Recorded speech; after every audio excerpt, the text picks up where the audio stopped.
A Bíblia diz que o amor de muitos se esfriariam. As pessoas elas estão esquecendo o que é a essência do reino, né? O que é o reino de fato de verdade.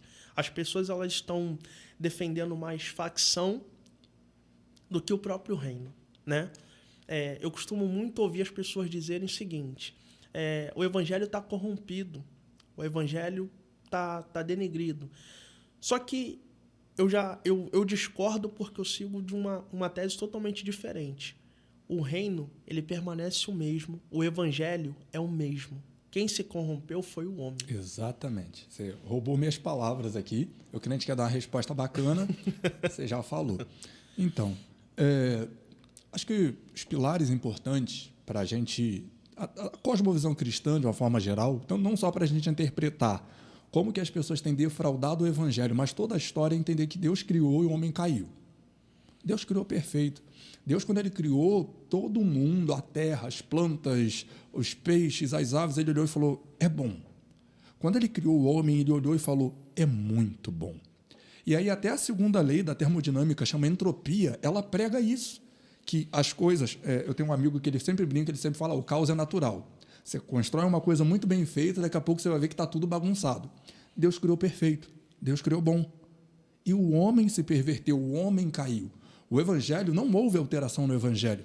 Tanto que a palavra que a gente traz do grego é boas novas. Então é bom, o evangelho é algo bom, é uma novidade boa. E, claro, é manifesto na pessoa de Jesus Cristo. Então não tem como a boa nova ser ruim. A boa nova nunca vai ser ruim. O evangelho é bom. Verdade. O homem é mau. O homem é decaído. O evangelho não. O evangelho é perfeito. E aí, há pessoas que acreditam que existe derivação do evangelho. Não existe. Paulo, quando ele está ensinando, ele fala o seguinte, olha, se qualquer homem, até mesmo um anjo vindo do céu, vos pregar um evangelho diferente deste que eu vos tenho anunciado, seja considerado anátema ou maldito. Ou seja, tem um padrão. O evangelho tem um padrão. Qual é o padrão? O padrão é aquele que Paulo está anunciando. Se qualquer um aparecer pregando um evangelho diferente desse que Paulo está pregando, é maldito. E a gente vê que é muito sensacionalismo, porque Jesus, em todo momento, Jesus foi simples. Jesus, ele era simples, né? Tanto que você percebe que Jesus, por onde ele passava e ele operava um milagre, Jesus dizia, não conte a ninguém. Isso me chama a atenção, porque se você reparar em algumas partes da Bíblia, Jesus vai pedir o quê? Segredo, olha só. Não propaga, não fala. Por quê? O intuito não é com que as pessoas venham pelo que eu posso fazer. O intuito é que as pessoas venham até a mim pelo que eu sou. Por quê? Você andar com Jesus é uma coisa. Você conhecer Jesus é outra.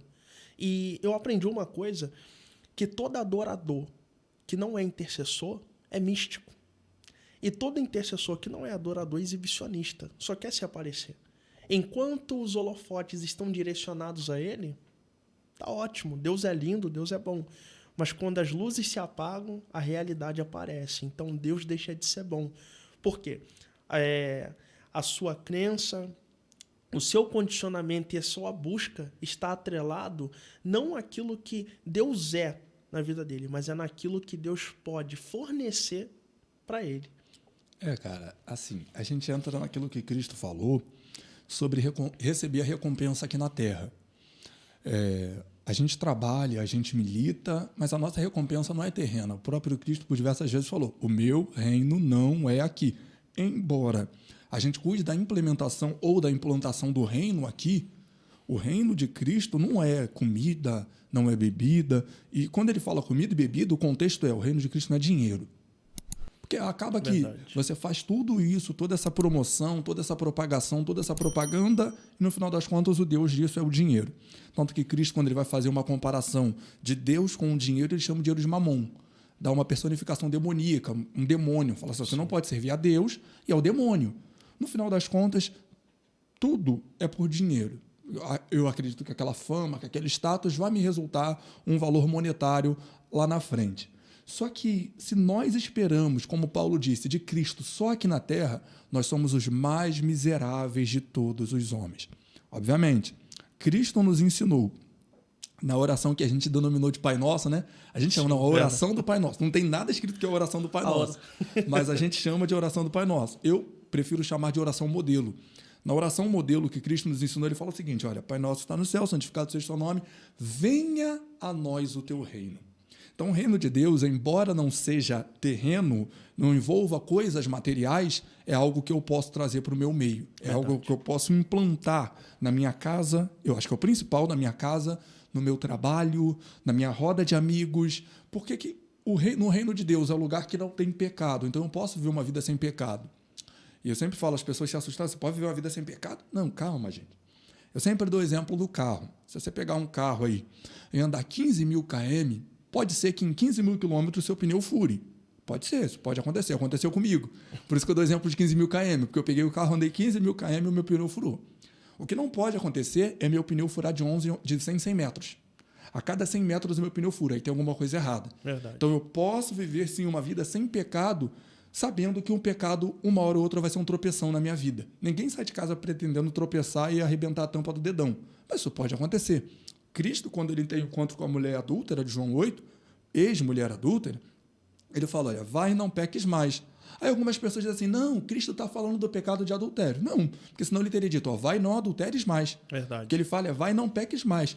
Cristo e a sua palavra nos empodera a viver uma vida sem pecado.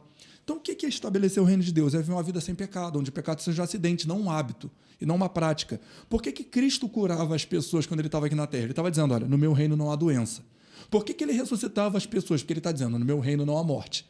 Por que ele fazia essas coisas? Multiplicava pão? Porque no meu reino não há fome. Tanto que lá em Apocalipse 21, 4, se eu não estou enganado, a Bíblia vai dizer que nos novos céus, na nova terra, não vai ter choro, não vai ter clamor, não vai ter dor. Porque todas essas coisas serão passadas e esse é o reino de Deus. Glória a Deus. Como que eu implanto o reino de Deus aqui na terra? Quando o choro não me vence mais. Quando a perda monetária não me vence mais. Quando a morte não me vence mais. Porque a morte é a instância que me leva para Deus. Se hoje eu morrer antes da volta de Cristo, eu vou estar com Deus. Vocês que vão chorar, que vão ficar aí. Eu vou estar com Deus.